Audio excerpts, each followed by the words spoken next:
Hi everybody, welcome. Today I'm going to talk about tennis elbow. That's lateral epicondylitis. That's the technical name for it. That's when you have pain on the outside of your elbow.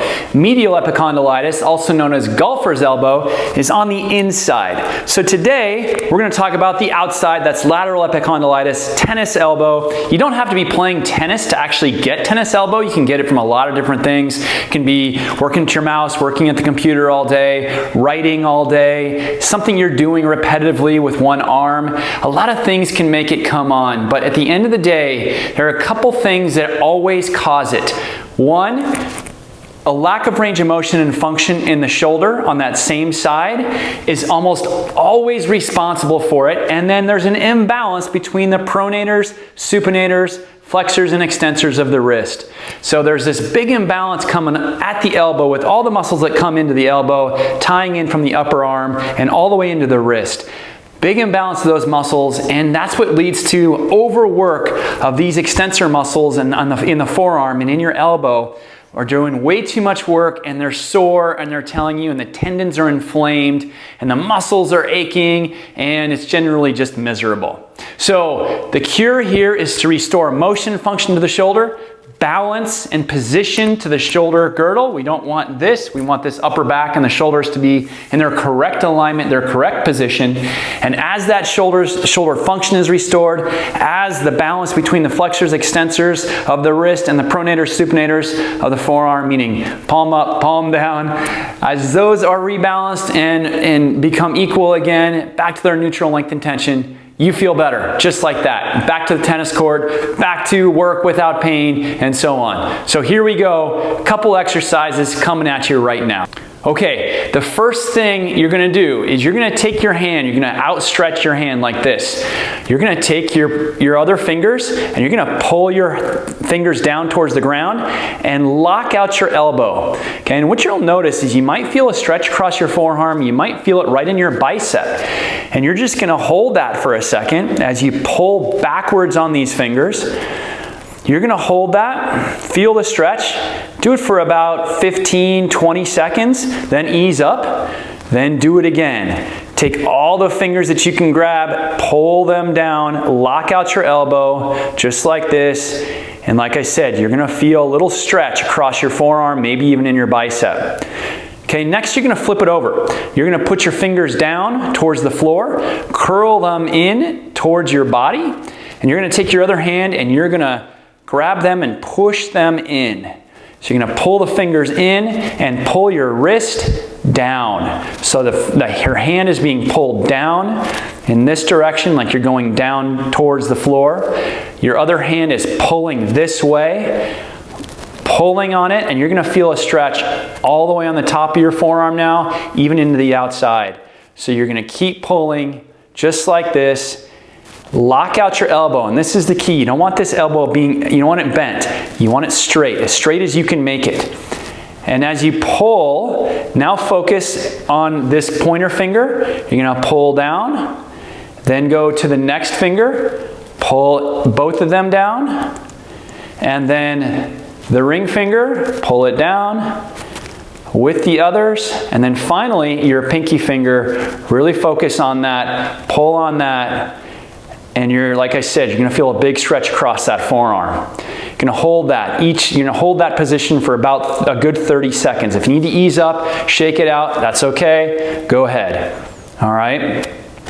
Now there is a video coming later on medial epicondylitis, which is that golfer's elbow. So stay tuned for that one. And also, we're gonna do some real stretching exercises with bands and things like that that will strengthen, stretch, do everything that we need to do to make sure that not only is your shoulder functional, but everything is balanced and strong at the same time.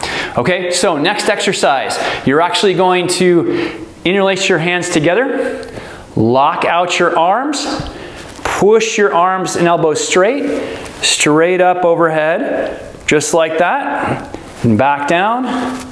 This time go higher, all the way up, lock out your elbows, pull back down. This time go higher. Straight up, as high as you can go, push those hands up, pull those hands back, lock out your elbows. You're gonna hang out here for a second, Relax your stomach, pull back. You're gonna feel all the muscles in your shoulders, in your upper back engage. This is actually realigning your shoulders and your spine and your hips from head to toe. Okay, next one. You're gonna bend your arm in front of you. So this is my right arm, take your left hand, pull it across your body, so you're pulling it this way. Keep your elbow level with your shoulder. You don't want it down here. You want it as high as you can go, level with your shoulder. Pull it across. And you're gonna feel a little pull across your shoulder and the outer shoulder and the outer arm here. And then you're gonna hold this for about 15 seconds. Straighten out your arm, pull back even more. Just like that. Hold that 15 or 30 seconds. Okay? Always do both sides. We never just do one side. Always do both sides when it comes to stretching because both sides need it in their own way, even if one's not hurting. Okay? So the other side, elbow bends, grab underneath it, pull it across. Try not to twist your hips. You just want your arm going across without turning your upper body. We're going to isolate the shoulder here. And then straighten out the arm, pull it over more. Again, you're going to feel that good stretch across the shoulder all the way. 15 to 30 seconds. Okay, and when that's done, you're going to grasp your hands behind you. So palms together. Your fingers are going to be interlaced. Palms are together down at your side. And you're going to take your shoulder blades and you're going to squeeze, release, squeeze, release. So you're just squeezing those shoulder blades back and forth. Big squeeze, then release. You want your shoulder blades gliding together. And what this is doing is this is triggering balance and symmetry in your shoulder blades and the muscles of your spine, but it's also asking your arm bones to rotate. Remember that one of the issues with tennis elbow and golfer's elbow is that rotation at your shoulder joint isn't happening.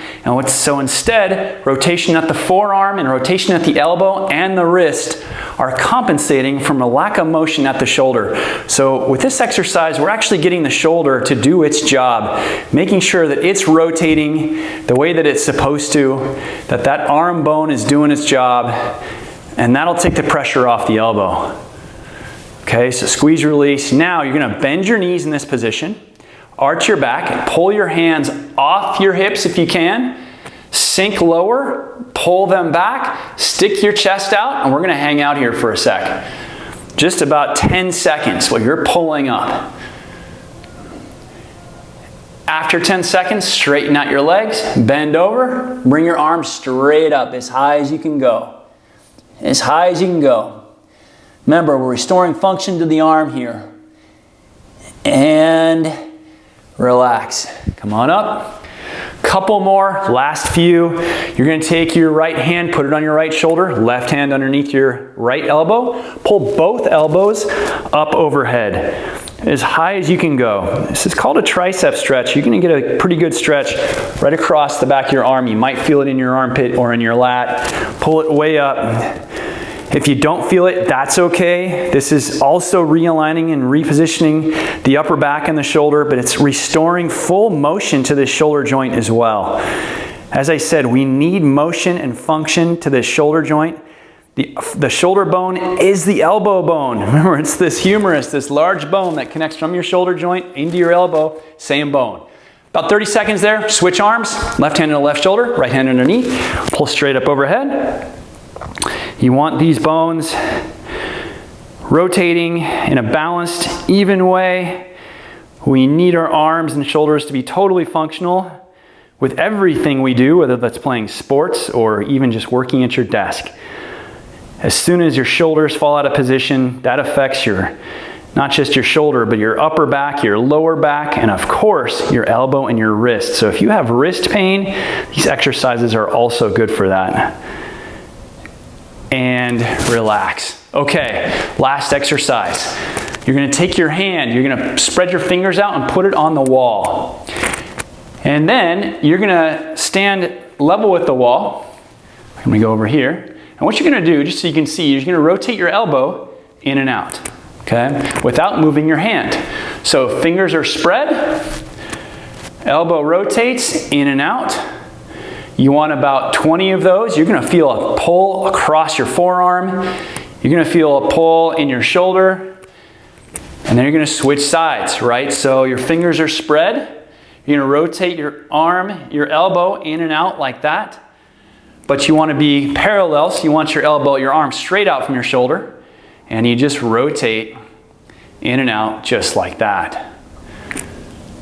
So you get this functional rotation from the wrist to the elbow to the shoulder, everything working together as a unit as it's designed to do. Okay, you're gonna do about 3 sets of 10 on each side. And when you're done, last exercise, you're gonna go back to this. Interlace your hands, lock out your arms, straight up overhead, and you're gonna notice that this is different the second time around.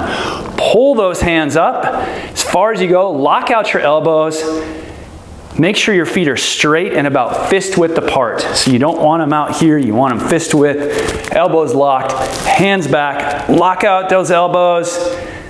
Don't forget to smile. About 30 seconds here and then relax. Shake it out. And if you do these exercises every day in this order, I think you'll find a tremendous difference in your elbow pain. You might also notice that your shoulder is much more functional and much more flexible, and hopefully you're back playing tennis or back at the gym or anywhere that you need to be, that you want to be without elbow pain.